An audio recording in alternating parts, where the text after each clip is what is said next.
entrar en ambiente. Pero por supuesto que sí, porque para quienes han jugado el ¿Por qué videojuego, estás diciendo?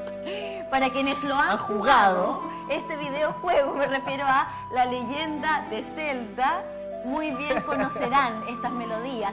Para quienes no, hoy les vamos a contar que este es uno de los videojuegos, mira, más reputados en la historia de este género, porque han sido un puntapié para mucho de lo que hoy día conocemos también en los videojuegos actuales. Es por eso que queremos conversar de este videojuego y de las noticias en torno a él junto a Pablo Ortúzar. Hoy nos acompaña un experto en videojuegos, pero además director de carrera de diseño de juegos digitales de la UNAP. ¿Cómo estás? Muchas gracias, bienvenido. O sea, perdón. Gracias por invitarnos, Pablo. Quería agradecerles nuevamente el estar yo presente acá, porque han invitado varias veces. Yo ya me siento un poco a la casa. Es primera vez que vengo este año, pero espero que nos podamos ver de nuevo.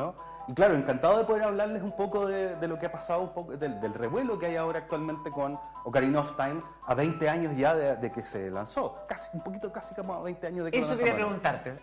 Años de historia, pero ¿por qué es tan importante? ¿Fue pionero? ¿Qué es lo que podemos extraer de este videojuego? Yo creo que marca varios hitos generacionales en términos de las consolas. O sea, hay que recordar, vamos a hacer un viaje un poco al pasado, de que existían las consolas 2D de 16 bits, Sega Genesis, Super Nintendo, que fueron como las primeras consolas importantes que la gente acá en Chile también tuvo, y repentinamente empieza a acercarse la Navidad del 97, del 98, y aparece el Nintendo Ultra 64, lo que conocemos como Nintendo 64. Ay, qué loco. Y este tremendo salto de que por primera vez una consola era capaz de reproducir gráficos tridimensionales. Es decir, pasábamos de esta cosa pixelada, que se veía muy bonita y todo, pero que era plana, máximo tenía unas cosas isométricas, y teníamos de repente la apertura de estos universos tridimensionales. Primero con el salto con el Mario 64, que fue un hit, y eventualmente empieza también la idea dentro de Nintendo de cómo este equipo, que ya venía trabajando con esta propiedad intelectual, que es muy importante para ellos, y deciden sacar el 97-98, si no me equivoco, creo que es finales del 97, el Zelda Ocarina of Time, que es la primera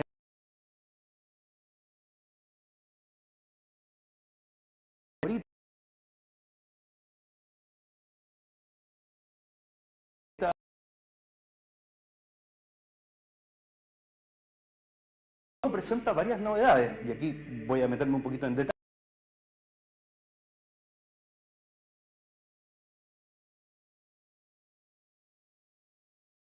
Y ustedes me detienen ahí si me estoy extendiendo mucho, pero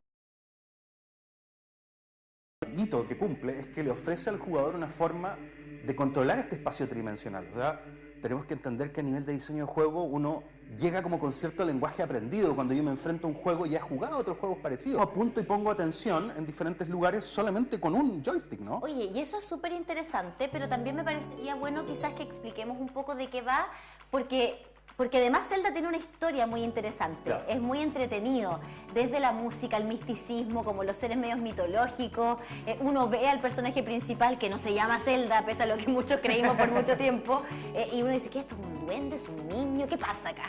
Claro, la historia, como resumiéndolo un poco, porque todos tienen pequeñas variaciones, cuenta la historia generalmente de Link, que es el protagonista, ¿no? Este personaje que tiene un poquito como orejas élficas, vestido generalmente de verde, que cumple un poco esta noción de historia del héroe, ¿no? Es un personaje que vive con su familia, en el caso de Ocarina of Time es una especie de huérfano, que es recibido por una, ¿cómo se llama esto? Como por unos chicos que viven en un bosque, y que ahí estamos viendo de hecho unas imágenes del primer nivel que era como el tutorial, y él se ve enfrentado por su destino de ser una especie de persona rechazada a cumplir un rol de héroe dentro de este mundo, en donde en este caso tiene que defender y encontrar las partes de la Trifuerza, que es este triángulo icónico que siempre aparece en Zelda, que cada una representa la sabiduría, la fortaleza, la valentía, contra un enemigo que es Ganondorf, que también es un enemigo que se repite a través del tiempo. Como que los personajes no siempre es el mismo en todas las ediciones del juego, sino que es como este arquetipo de protagonista que se repite. Me estoy y tiene imaginando pequeñas variaciones a través del tiempo. como la experiencia de generar tu propia serie, o los capítulos de tu propia serie, pero llevado a un videojuego. Ah, claro. Con la cantidad de personajes, de la escenografía, Claro, y Es ahí como medio Señor de los Anillos, Claro, como que tiene hartos elementos ahí. Tiene esa inspiración un poco en la alta fantasía, ¿no? Sí. Como, y se me olvidó un detalle muy importante, que siempre está la contraparte femenina, que es la princesa Zelda, ¿no? que siempre, no siempre está en problemas, a diferencia de otros juegos, sino que tiene un rol protagónico también. Qué Lo bueno. ayuda a él, trata de defender su reino y pide la ayuda de Link, y muchas veces trabajan ¿Es en un, conjunto. ¿Es un juego fácil de jugar, de entender? Yo siento que efectivamente, y volviendo ahí un poco a qué era lo que lo hacía importante, creo que se tomaron decisiones de diseño súper buenas como para poder lograr hacer que el juego fuera fácil de jugar. Es un juego que tiene exploración, que tiene plataformas, que tiene ataques, que tiene que resolver historias. Hay una historia compleja dentro del juego, bastante compleja de hecho para la época, y por ejemplo el juego toma decisiones de que no hay un botón de salto, sino que cuando tú te acercas a una plataforma o un lugar para saltar, el juego salta por ti. Porque decían, oye, un jugador que está enfrentándose por primera vez a 3D se va a caer un montón de veces, va a ser frustrante para él. Ya, ¿Cómo esa lo es una hacemos? gran diferencia de lo que conocíamos hasta antes de Zelda. Totalmente. Volviendo, por ejemplo, al tema de la música, algo que también lo hace atractivo y sencillo es que dentro del juego hay una mecánica súper bonita que es la de la ocarina, lo que le da el nombre. El jugador manipula el tiempo, elementos atmosféricos y otras cosas dentro del juego a partir de una ocarina y tú la tienes que tocar y aprender a tocarla. Y, por ejemplo, los botones del control, los botones amarillos del mando de Nintendo 64, están mapeados igual a como es en la ocarina real. Entonces, el juego te enseña a tocar este instrumento para que tú logres hacer cosas dentro del juego. O sea, quien jugó Zelda mucho tiempo, en teoría debiese saber tocar una ocarina. Efectivamente es así, Claro, y una está anécdota listo es ya. que en el momento del lanzamiento se aumentó mundialmente la venta de ocarinas porque la gente no lo conocía como instrumento y se transformó en algo súper atractivo. ¿Es un juego que tiene fin? Me refiero, que no sé. Sí, Claro, sí, porque hay muchos sí. videojuegos que tienen infinito que no sabes Diste vuelta al cuántas juego. etapas, claro. Efectivamente es un juego que tiene fin, no tiene múltiples finales, el juego todavía no exploró eso en la época, estamos hablando 20 años atrás. Sin embargo, sí tiene una cosa que es súper interesante, es que el juego tiene lugares cerrados. Por ejemplo, partimos en este bosque donde te enseñan a jugar, a entender las mecánicas, la historia, y en un momento el juego se abre y tú puedes explorarlo. Lo mismo que ocurre con juegos como Elden Ring o los Dark Souls o juegos de mundo abierto. No es un juego eternamente abierto, sino que son zonas interconectadas. Y otro elemento que es muy, muy interesante dentro del Ocarina of Time es justamente el apellido. No es solo la ocarina, sino que trabajamos con el tiempo. Pasa de día a noche, ¿ya? Algo que era novedoso hace 20 años atrás, ahora es súper común, y el ambiente cambia. Hay lugares a los que puedo acceder cuando es de noche o solo cuando es de día, y además trabajamos con la idea de viajar en el tiempo. Yo tengo que hacer cosas en el pasado para modificar lugares a los cuales yo voy a acceder en el futuro. O sea, hay que ser un literal estratega durante el juego. Efectivamente. Una habilidad. Esas son las habilidades que Concentración. trabajan muchas veces los videojuegos. Ahora, es súper interesante viéndolo desde ahí, por eso queríamos tener esta conversación contigo, porque esto ahora es algo común, Claro. pero ellos fueron los pioneros. Estos fueron los pioneros, o sea, y es por eso que al juego se le reconoce como uno de los juegos perfectos, uno de los mejores de la historia, porque fija reglas y conceptos y mecánicas de juego que seguimos utilizando al día de hoy. Ahora, esto para ti como desarrollador también, y para los futuros desarrolladores de videojuegos, ¿qué tan importante es que un juego como este ahora vuelva en otras versiones? Yo creo que ahí hay una, y me voy a meter en un tema que es un poquito complejo, voy a tratar de no extenderme mucho, pero la industria de los videojuegos actualmente está un poquito en crisis. ¿Ya? ¿Ah, sí? Sí, estamos en una crisis, podemos conversar de Oye, largo de eso. pero ¿de Uno qué pensaría tipo? absolutamente lo contrario. ¿De qué tipo? ¿Económica o creativa? Es económica y siento yo que creativa también. Ada. Entonces, ¿qué es lo que pasa? Que, por ejemplo, hay desarrolladores jóvenes que finalmente están peleando contra un juego que se va a reeditar ahora 20 años después. Al punto de que hay calendarios públicos de lanzamiento y en este año hay dos vacíos bien grandes. Primero, el lanzamiento de la remasterización de este juego y segundo, el lanzamiento a fin de año de Grand Theft Auto 6.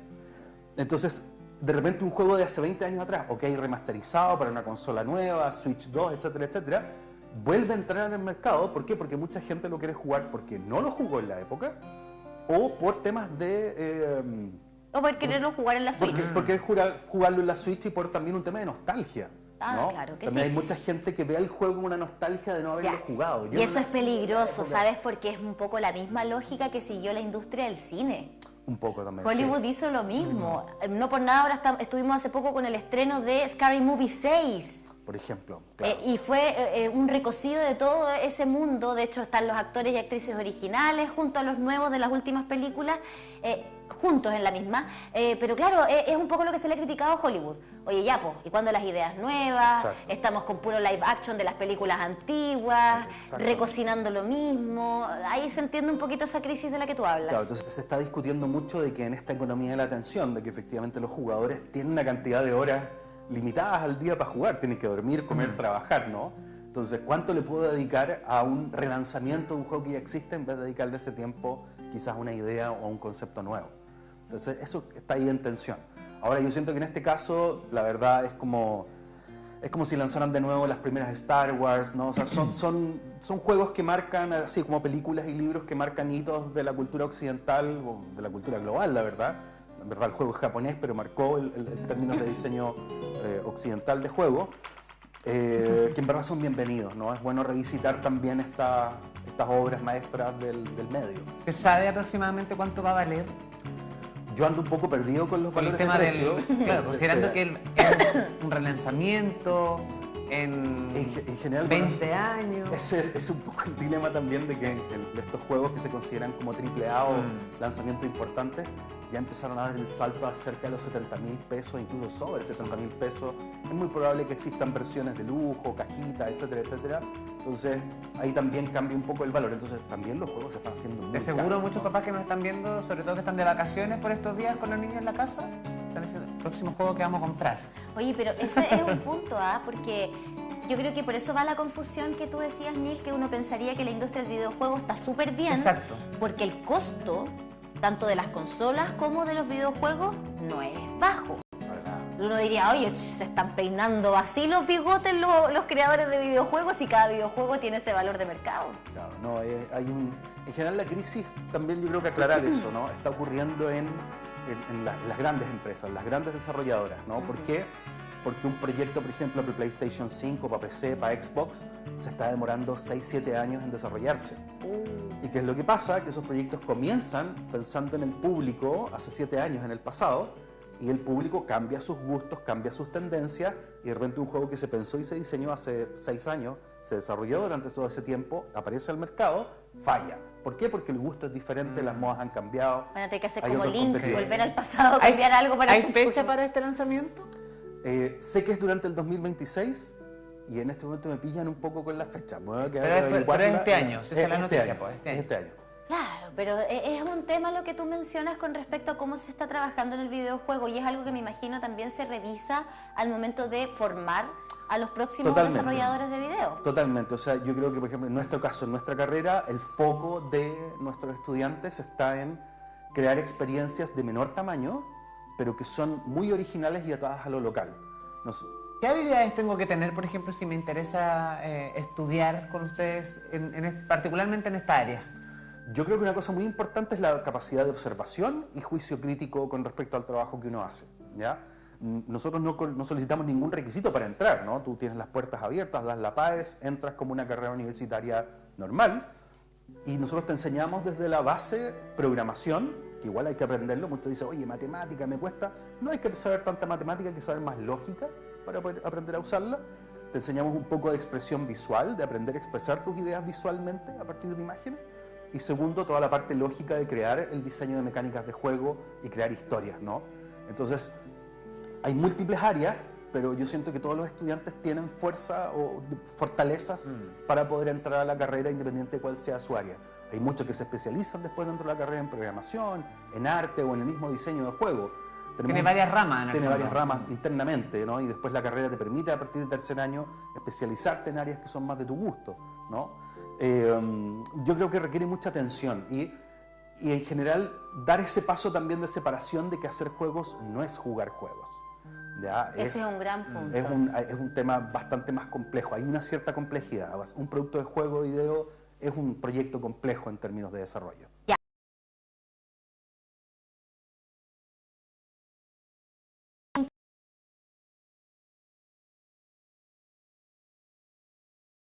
Y no es lo único, porque la franquicia está preparando el salto a la pantalla y el estreno mundial se espera para mayo del próximo año. Esa es la serie. No, la película. La película. Película que va a ser live action. ¿Sabías? ¿Te estás enterando conmigo de esto? Yo pensaba que le iban a hacer en 3D como la de Mario. No, va a ser live action. Ya, mira, creo que habían estado buscando un actor o actriz, creo, por un tema de voz. Eso es lo que yo estaba al tanto. Pero juraba que lo iba a hacer Illumination, que es la misma empresa que les hace las películas de Mario. Pero bueno, me entero ahora que va a ser live action. Vamos a estar muy atentos a lo que pase con eso. Y también queremos estar muy atentos porque si a ti te gustan los videojuegos, quieres pertenecer a este mundo, hay una actividad bien entretenida que es ¿cómo se juega? 2. Sí. Efectivamente. Yo quiero aquí aprovechar de invitarlos en que este 14 de julio, perdón, voy a sacar un torpedito acá. Mira, si no lo tienes atrás tuyo también ahí en las pantallas, ¿viste? Pero tres. sí, 14... El 14 de julio, este es un evento que lo hacemos con mucho cariño en conjunto con los colegas de la UDEC y del Instituto Santo Tomás, en donde reunimos a los estudiantes de la educación superior que están trabajando y desarrollando juegos de video en la región del Biobío. Entonces creo que es un evento súper importante. ¿Por qué? Porque te permite ver qué es lo que se está haciendo incluso antes de llegar a las empresas. Y vamos a ver trabajos de mis estudiantes, ¿ya? Los estudiantes del taller de producción profesional, de segundo año, de primer año, que van a estar mostrando ahí, van a tener computadores con sus juegos, y además los estudiantes de la UDEC, los estudiantes del Instituto Santo Tomás, probablemente van a llegar más estudiantes de otros lados quizás en estos días, y además hay varias charlas y presentaciones de empresas que trabajan localmente desarrollando juegos de video. Uy, qué interesante. Entonces, está Hay súper empresas bueno. que acá desde la Sí, BioBio claro que desarrollan videojuegos. Hay una que se llama Frius, que nosotros tenemos un estudiante en práctica ahí, y van a sacar un juego muy bonito luego. Así que ahí les puedo dar el contacto porque los inviten, porque es súper interesante Ya, lo que están por haciendo. favor. Está Bitplay, que es la gente que hace Surpixel también, que ellos también desarrollan juegos de video. Y hay una cooperativa de desarrolladores de juegos de video.